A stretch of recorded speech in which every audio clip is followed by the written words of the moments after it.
But you know, people are buzzing me. I am pro-China. When is the last time or the first time that I am pro-China?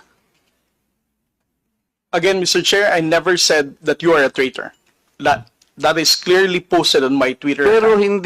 hindi ka po nagbigay ng paliwanag na sinabi mo sana doon sa social media din.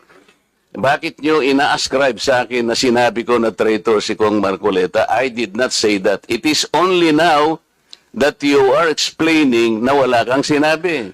But kumalat na sa social media, kaya nga tayo nandito. These are the excesses and the abusiveness of social media, Mr. Chair. Nangyari na.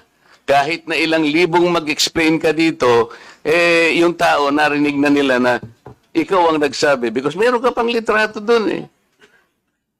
Mr. Chair, No. nobody has ever asked me whether you are a traitor. This was only the first time that I was asked whether you are a traitor or not. You are not even aware na sa social media sumabog yun. Nandun yung litrato mo and the claim that I am a traitor. Ngayon ka lang nagpapaliwanag that I am not a traitor. Pero nangyari na yon.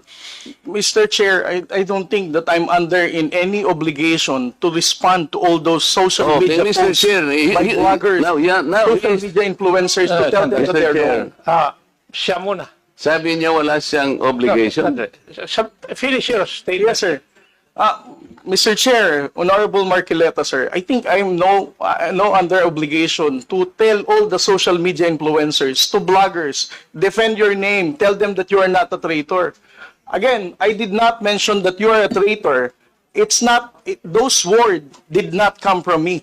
Why would I go to the extent of defending you and you are running for Senate? I might as well be interpreted as running for supporting somebody for public office. Mr. Chair, clarifying something that is wrong is Have not the floor, political. please. Thank you, sir.